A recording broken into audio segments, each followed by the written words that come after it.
Hey y'all, how's it going? We know recently movie studios and streaming services have been making a lot of questionable decisions. And I mean, really, they've always had a history of that. But when you can read about it every single hour, it just kind of surmounts and shows you, like, these people aren't always the brightest of the crop.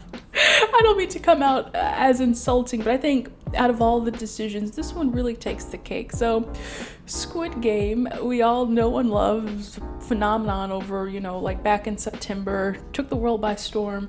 Netflix now, let's read the headline. Squid Game, the challenge reality series greenlit at Netflix with open casting call. I don't think this needs much explaining here why this is so laughably horrible.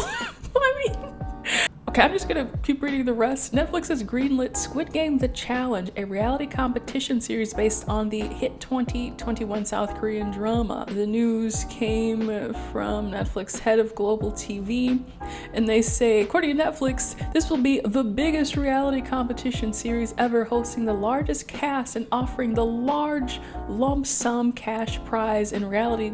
The largest lump sum cash prize in reality television history, as 456 players compete for $4.56 million. So it's pretty much Mr. Beast Squid Game.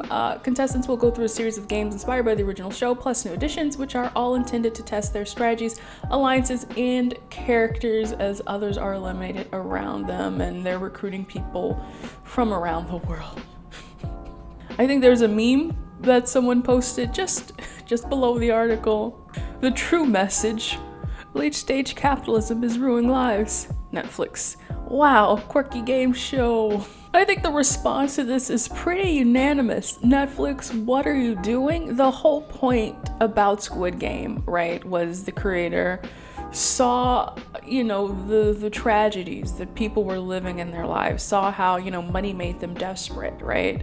Saw how this society, as we see it, its current state is not, very welcoming to living a comfortable life, and so they created this, and it resonated with so many of us because it's like, man, that's deep. We all are going through something. We all, sort of have our struggles with money or wish we had more money. And it, at the end of the day, this showed, the disappointing reality of how animalistic we could become with, this thirst for money, with this system. I don't want to argue, be like, argue against late stage capitalism or argue for comment. I really, I don't have many opinions on that besides the fact that this right here is the worst example of all of that. See, I don't know, it just maybe kind of proves that how out of touch Netflix is, and you would think they would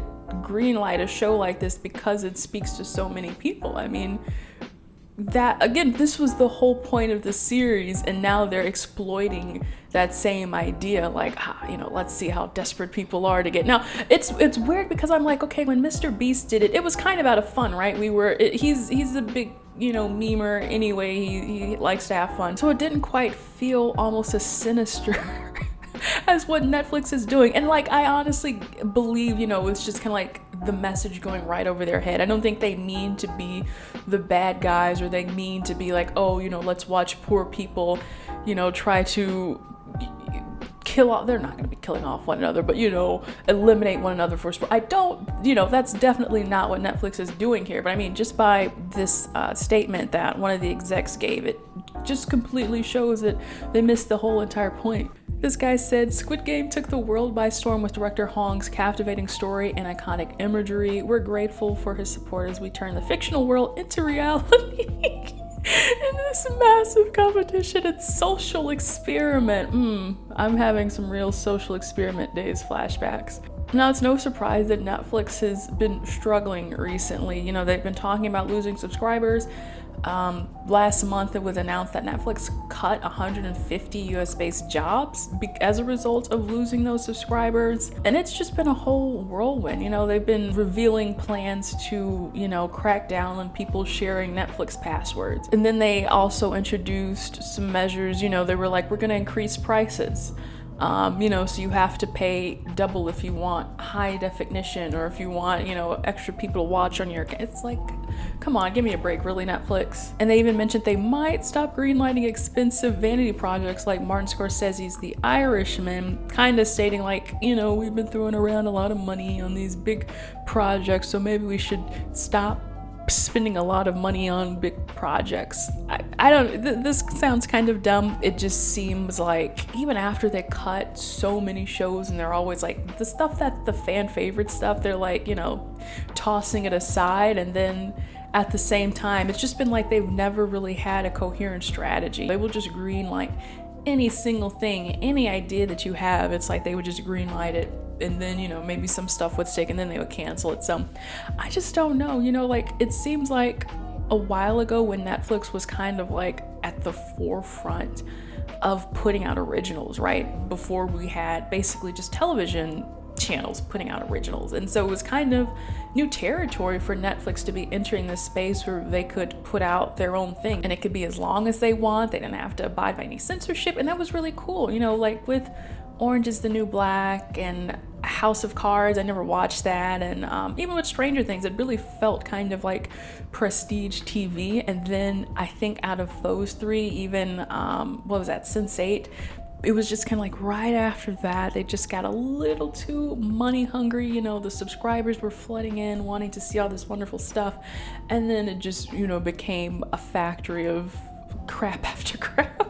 That is except for The Crew starring Kevin James and the guy who plays Vigilante from Peacemaker, and I hate that they canceled that. Shame on you, Netflix. But yeah, just going back to the out of touchness, it also reminds me of this CBS reality series that was going to come out called The Activist. Three celebrities, Usher, Julianne Hough, and Priyanka Chopra Jonas, were to go out and raise money for charity and compete against each other.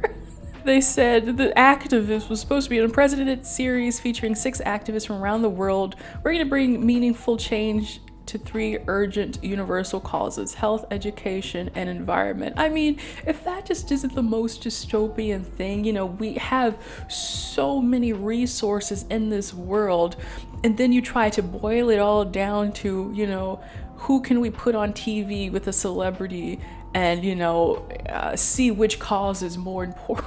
It just seems so backwards, and I know I'm not the person to go to Congress and run and try to fix these myself, you know, with like a hammer and some duct tape, but it just, I don't know, it's mind-boggling, baffling, making me say all crazy kinds of things, because I don't know, these are just really weird times, you know, seeing the price of gas and seeing shortages and seeing, you know, all this stuff, and then to see that there are still these other people with crazy ideas giving $4 million, you know, so people can fight to the death on a game show. Again, they are not fighting to the death.